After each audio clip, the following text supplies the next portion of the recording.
Welcome back to Beyond the Gate. Don't forget to like, comment, and subscribe for more emotional daily drama. Now let's return to Fairmont Crest, where fear deepens, old bonds resurface, and love becomes the only thing holding everyone together. Fairmont Crest was changing. The usual rhythm of life, social gatherings, whispered rivalries, romantic tension had been replaced by something far more serious. A quiet heaviness settled over the community, one that no one could ignore because when someone like Anita Dupree begins to fade, the impact is felt everywhere. She wasn't just a woman fighting an illness. She was the center of a family, a symbol of strength, a presence that made everything feel steady even when life itself felt uncertain. And now that foundation was beginning to shake.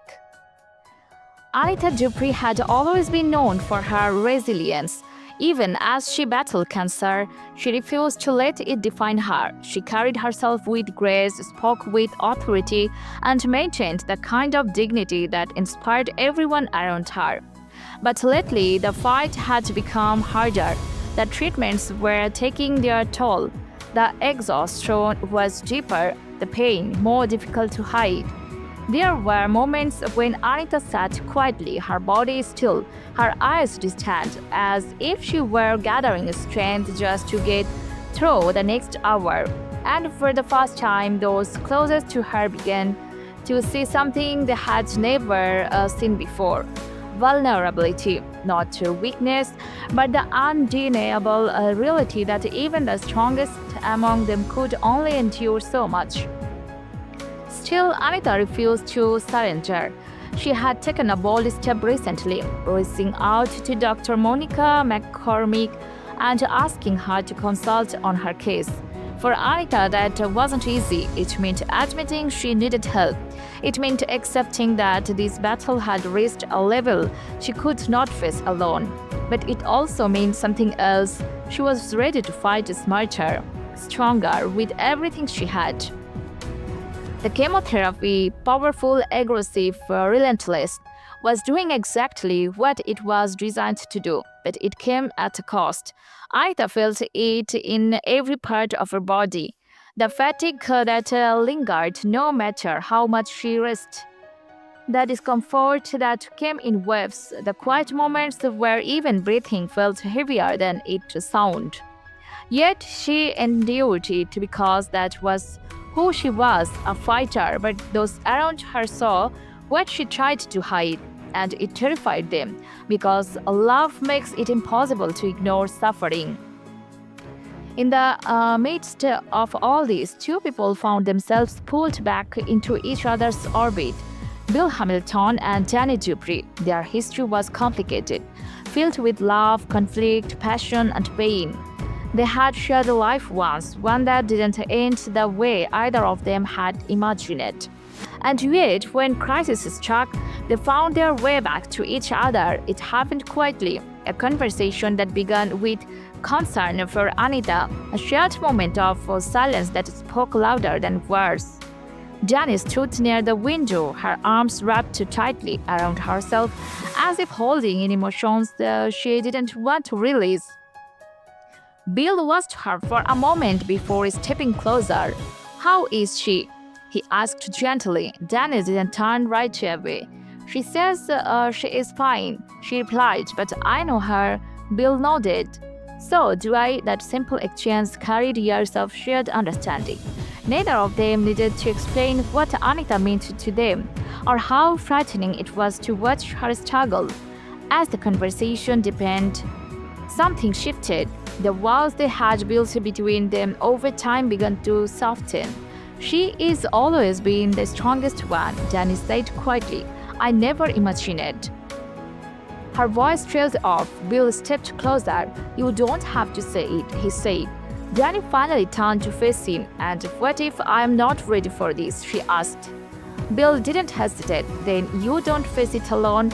The words landed with more weight than either of them expected, because beneath the conversation about Anita, there was something else, something unspoken, the connection they had never fully lost. For a moment, time seemed to stand still. They weren't just two people dealing with a crisis. They were two people who had once loved each other deeply and maybe still did. But neither of them said it, not yet, because the moment wasn't about them. It was about Anita. Still, the bond between them was undeniable. And as the situation grew more serious, it became clear that they would continue to lean on each other, whether they intended to or not.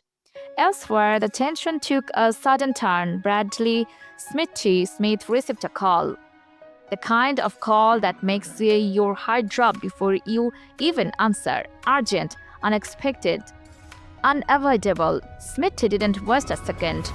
He grabbed his things and moved quickly, his mind racing with possibilities.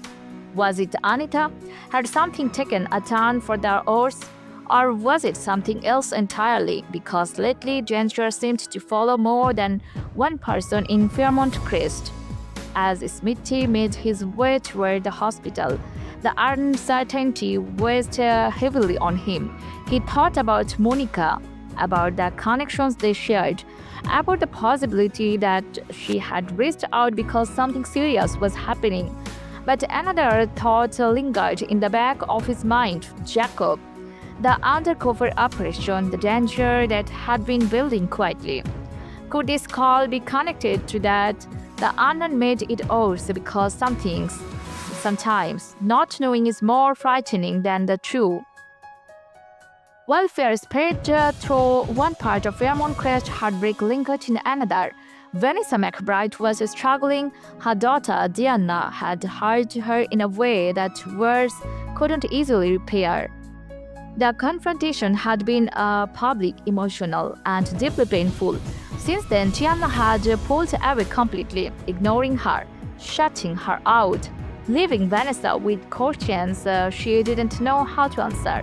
What did I do wrong? She wondered quietly, but there was no clear answer, only silence. In that moment of pain, Vanessa turned to the one person who had consistently shown up for her, Joey Armstrong. He didn't try to fix everything. He didn't offer empty reassurances. He simply listened, and sometimes that was exactly what someone needed.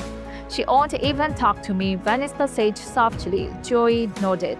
She's hurting too, he said, even if she doesn't know how to show it. Vanessa sighed.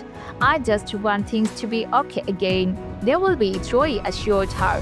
It might take time. There was something steady about Joey, something grounding. And in that moment, Vanessa allowed herself to lean on him.